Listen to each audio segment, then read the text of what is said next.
So we're just setting off on the road out of Chiang Mai. It's about 8 in the morning, and the plan is to get to Bangkok in like 7 or 10 days, something like that.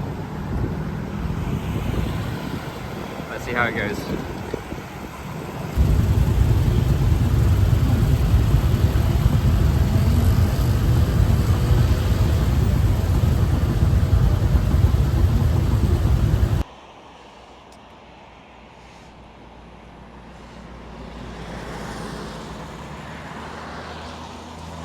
So it's about 700 kilometers to Bangkok, and the plan is to get there in about a week. So probably about 100 kilometers a day. And the reason for doing this is kind of twofold. On the one hand, I need to get to Bangkok for a flight on the 2nd of June, going to Shanghai to see Avery. And on the other hand, I saw it as a good opportunity to instill some discipline because, you know, Thailand's been pretty good, but a lot of the time here, maybe I've lost a bit of discipline, getting up late and you know, not being so focused on the work. So I thought, okay, a week, 10 days. Let's cycle every day, get up early, sleep early, and be quite regimented, quite structured. So that's kind of the plan. So far, so good. I got up at 6 a.m. today, and got on the road after breakfast by like 8 a.m., which was perfectly good. And the plan is to cycle for like 3 or 4 hours until it gets very hot, because it usually gets very hot in the middle of the day, and then I'll probably be on the highway like this, and every now and again you see a PTT service station, and so I'll find one of those, and they have a Cafe Amazon, which is like kind of like a Starbucks.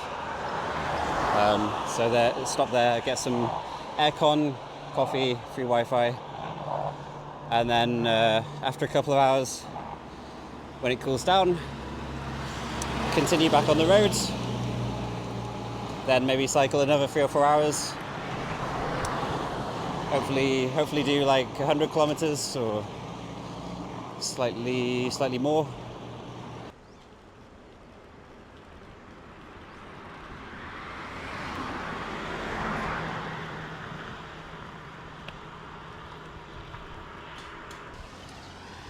In the past couple of weeks, I met a few interesting characters, and so I thought I'd just talk a little bit about them here. Three people in particular. And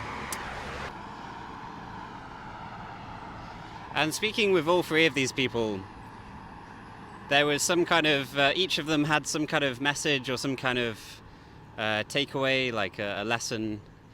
It's quite relevant to my situation. So I'll use this time to talk about them, talk about the message of each.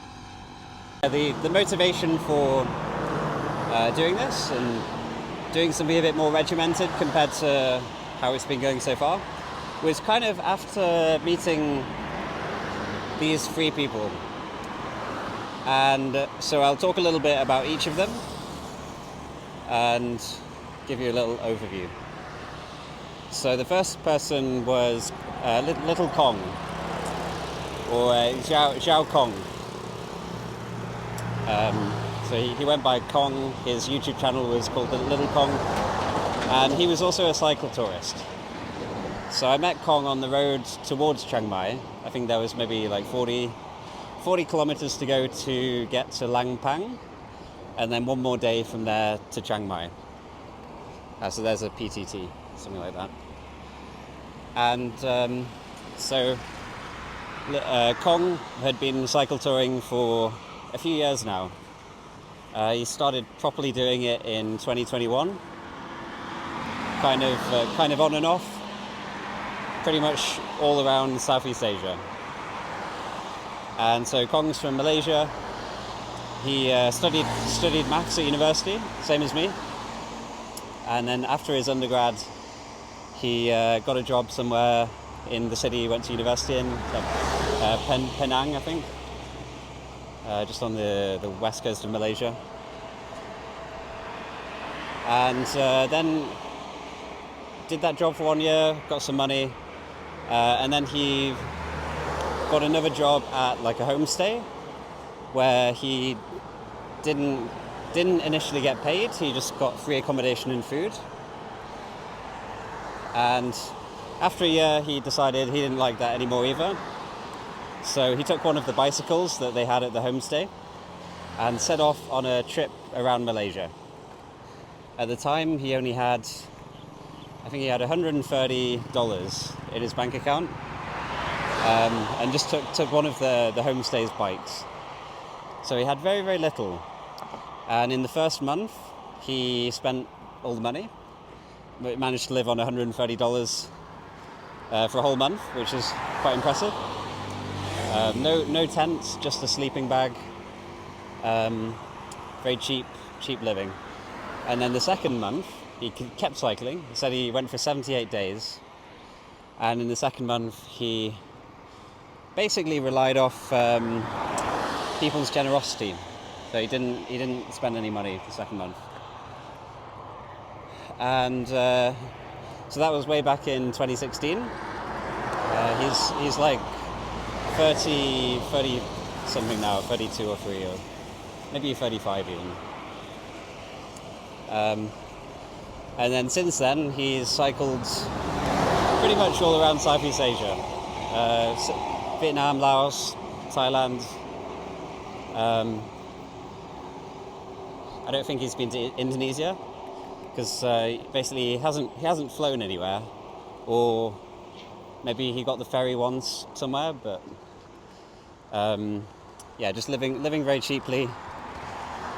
And in 2021, he started this YouTube channel.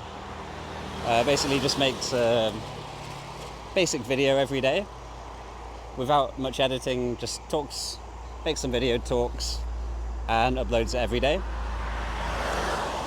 And by now, after 4 years, he has like some sort of income from doing this. He makes enough to live on his bike. He said that he only needs about $250 a month to survive. He doesn't usually pay for accommodation, just sleeps in his tent.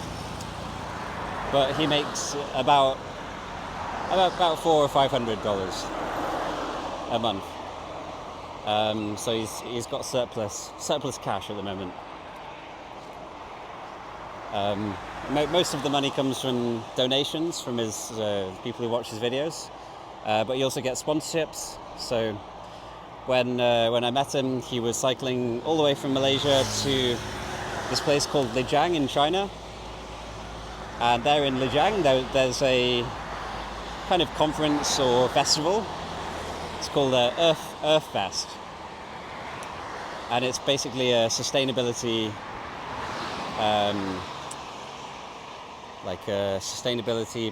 promotion event. And so his task was to wear the T-shirt and have this flag with the Earth Fest logo, and then on the route, he would. His job was to interview people in the different countries, different places. So the Earth Fest sponsor tasked him with interviewing people on the route between Malaysia and Lijiang. And so he was supposed to ask people about sustainability and their attitudes, their perspective on sustainable practices. This is, let's say, farmers or business owners or different people across the different countries. And I think the sponsor gave him like $500 to do this. And his plan was to cycle there, be at the conference for a bit, and then cycle back as well. So it's quite a big trip for him.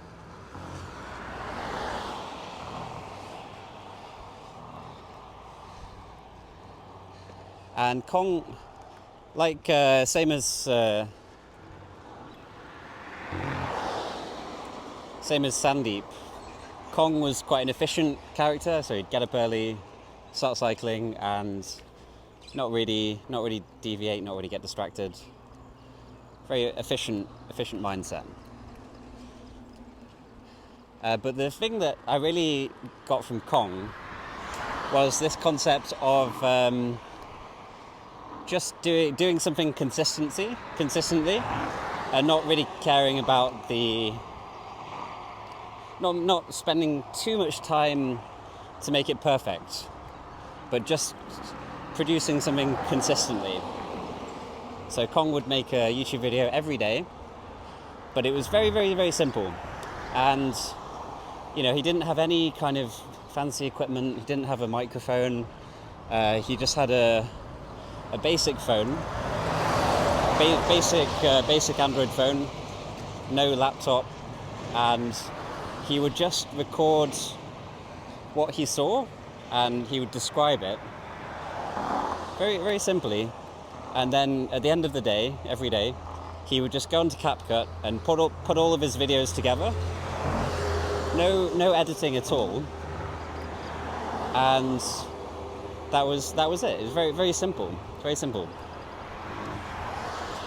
And it sort of stands in stark contrast to what I've been doing over the past few months, which is like maybe record 2 hours of footage and then spend 3 hours compressing it into 10 minutes and like trying to put some music on and make some like edits and spend lots of time and energy editing it to be like kind of a well edited video.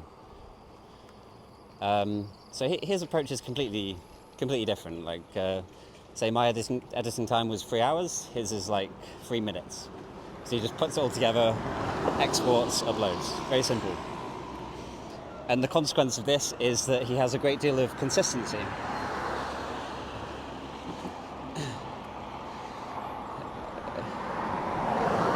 Whereas the result of my method has been basically I'll make one video and then I'll have an idea for another video, but end up not doing it for weeks because I can't be bothered with spending hours and hours and hours editing and like doing all of this extra stuff. So the lesson I got from Kong was really just do the thing and make it really, really easy for yourself. Make it super easy and just do it, and only make it more complicated and more difficult if doing so doesn't prevent you from continuing with the consistency. So maybe it's a case where you start small, start simple, and then over time, once you have the habit, then it's okay to make it a little bit more complicated. It becomes easier to make it more elaborate. And so that I thought that was really a good and helpful lesson from Kong. And so we rode together into Chiang Mai. Spent a couple of days together in Chiang Mai, and then went for like some hike to a temple. Went to the night market, and then he had to get back on the road because he had a big mission to get to Lijiang. And then just that night, it was the time I met Vivek. So in the spirit of Kong, I'll just do that with this video. I'll record some stuff, talking, and then just put it all together and make it simple like that. And then tomorrow I'll talk about Vivek, and then the next day Sandeep. Keep it simple like that.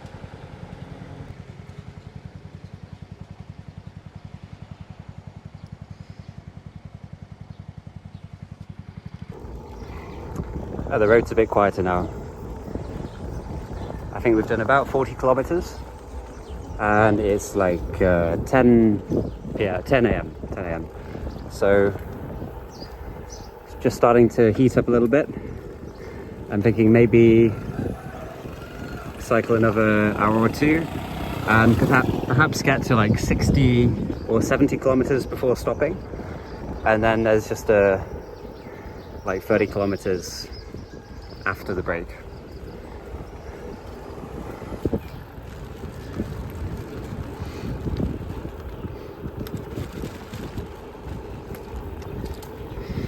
Just stopped to get some drinks and got some M150, which is like Red Bull, and some Mansum, which is some kind of energy drink.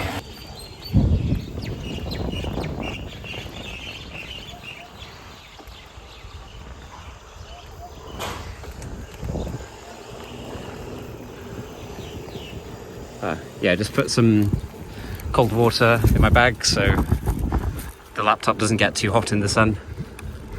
It's always a bit of a concern on the road, the heat of the day.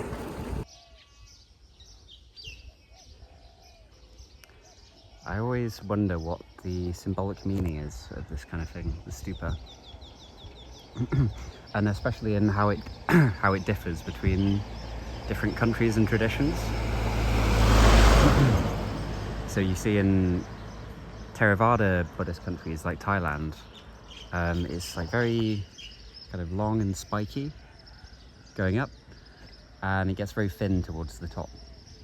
Whereas in Mahayana countries, countries that follow Mahayana Buddhism, like China especially, China's Zen, Japanese Zen, and to some extent Vietnam. You're from? England.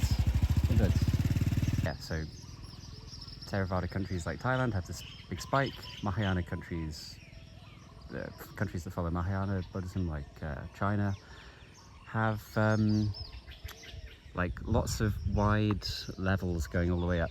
So it's kind of like a, you know, like the pagoda. Looks a bit like a pagoda, where the width is constant all the way up.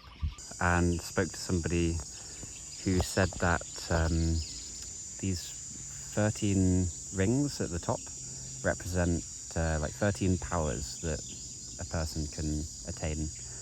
And then in Nepal there was an umbrella at the top above the 13 rings, and he said that the umbrella represents wisdom, and it kind of covers the powers, and the idea is if you have all 13 powers but no wisdom, you're very unlucky and you're bound to experience bad luck.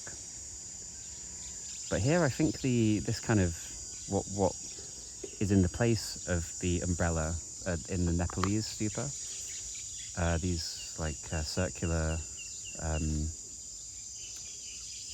rings at the top. I don't know what they mean. You see them a lot in the Thai tradition. I mean, the Thai tradition historically followed like the practice of jhana meditation, and there's like eight jhanas, four jhanas of form, four jhanas of the formless. So jhanas are like meditative absorptions, states of meditation that you can supposedly get into, and the first four are like associated with maybe physical sensation, or then the last four are like non-physical sensation. So just wondering how many of those circles are there at the top. There might be 8.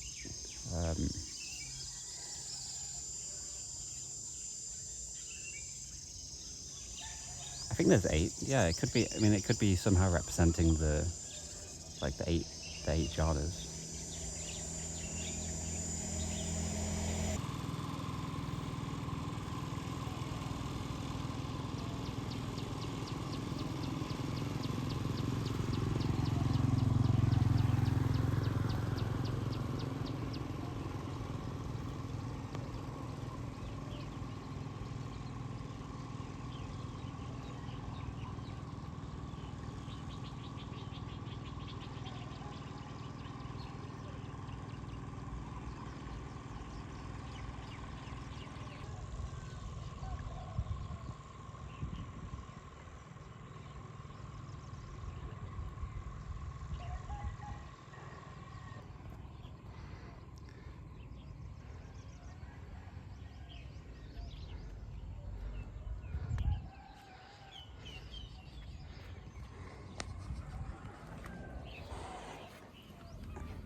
just looked on the map, and there's a PTT service station in about 20 kilometers.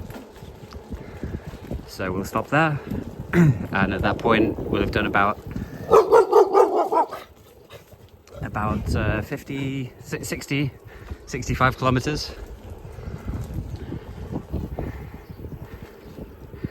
And we'll stop there for the hottest part of the day, set off again, do another 30.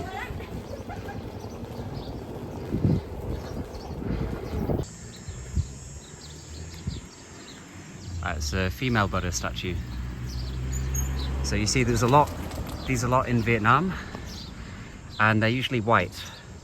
This one's gold. It's maybe the first or the second gold one I've seen. And she's standing on a coiled up snake or dragon. The last one of these I saw, there was some sort of liquid coming out of this thing she's holding, and it was going into the dragon's mouth. Avery said in China they pray to this statue, or like worship this statue for like fertility when they want babies. It's kind of a funny thing. Pretty often you see these staircases with snakes at the bottom, or snakes going down the staircases, or nagas I should say. I always wonder what it meant, the snake going down from the temple, down the staircase. Who knows, but it's a nice view anyway.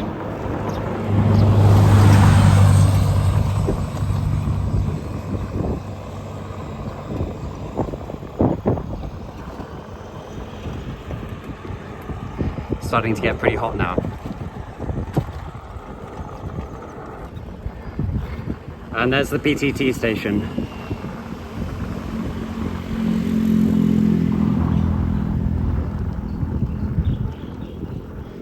So these are very good because there's always a 7-Eleven and a Cafe Amazon. So I can get some snacks and find a good place to sit. Just need to cross over the road somehow.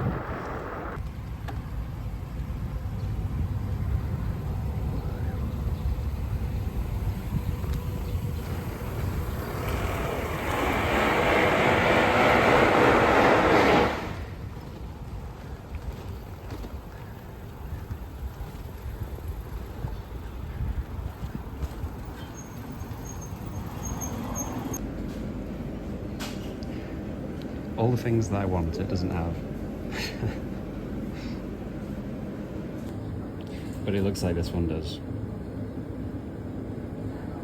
And you know something's good when it has a picture of a snake on it.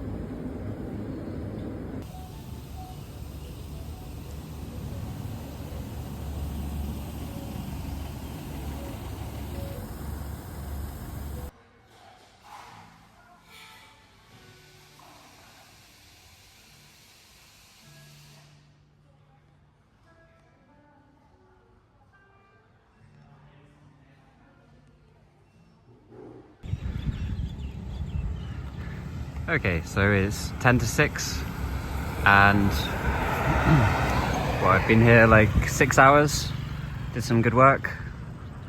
It's a bit cooler now and we'll get back on the road.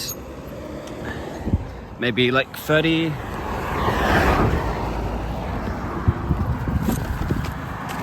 more kilometers.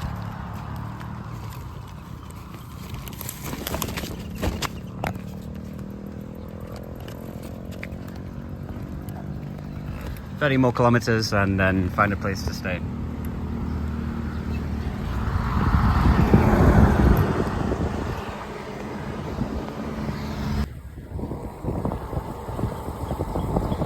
It's much cooler now. Much cooler. And there's just about 20 kilometers to go. I'll get to a town, find a place to sleep, get an early night, and then start early again tomorrow.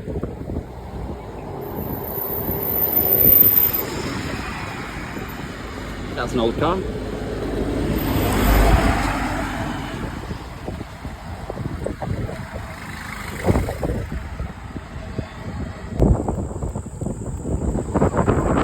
kilometers from a town now. It doesn't appear that there's any hotel on Google Maps, but I'm kind of hoping that there is. It's starting to rain, but I should be there in 10 minutes or less than 20 minutes. So it's all good.